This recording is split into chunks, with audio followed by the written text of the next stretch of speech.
Welcome to Explain, a series of health education programs published by the Patient Education Institute, the leading provider of interactive health education. This video includes general medical information and does not replace the medical advice of your doctor or healthcare provider. If you have questions pertaining to your medical condition, ask your doctor or healthcare provider. Nuclear scan. Introduction. People often come to the doctor with problems that affect different internal organs of their body. Frequently, doctors use nuclear scans to get information on how organs are functioning and to detect problems in specific areas of the body such as the thyroid, heart, liver, and bone. If your doctor has recommended a nuclear scan, the decision whether or not to have this procedure is also yours. This program will help you better understand the benefits and risks of this procedure. Procedure.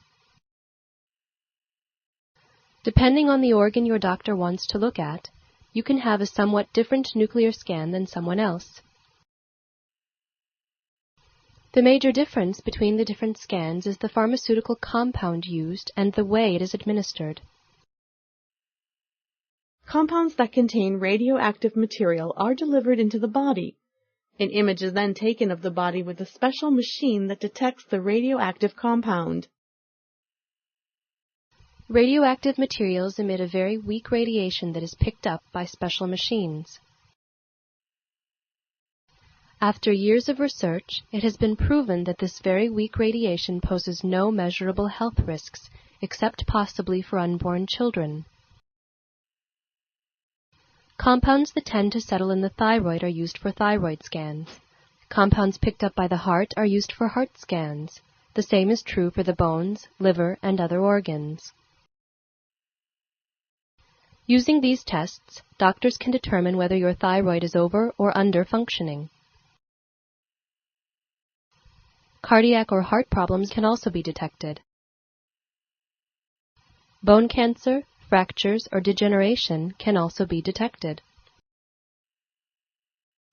Infection sites can be pinpointed. The radioactive compound is administered either by swallowing or injecting it into the bloodstream. Sometimes, blood is taken from the patient, the compound is mixed with the blood, and then it is injected back into the patient's bloodstream. The test can either be done in one setting or in different stages. The patient may have to come back for more pictures a day or two later. This procedure is usually done on an outpatient basis. You will be able to go home a few hours after the test. Once the radiologist is satisfied with the pictures, the test ends. Risks and complications. This procedure is very safe.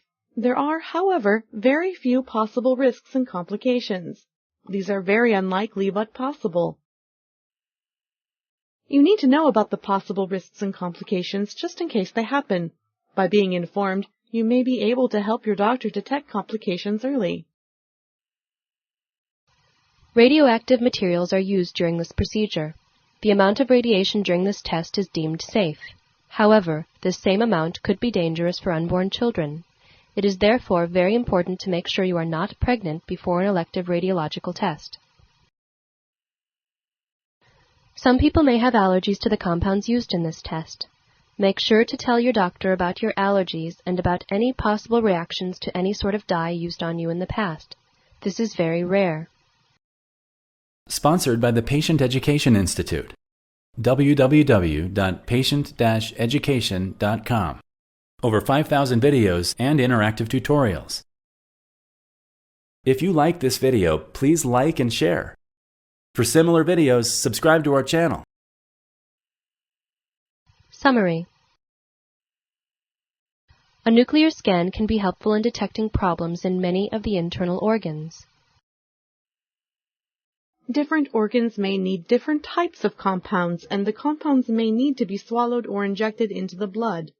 Nuclear scans may also take different times to complete.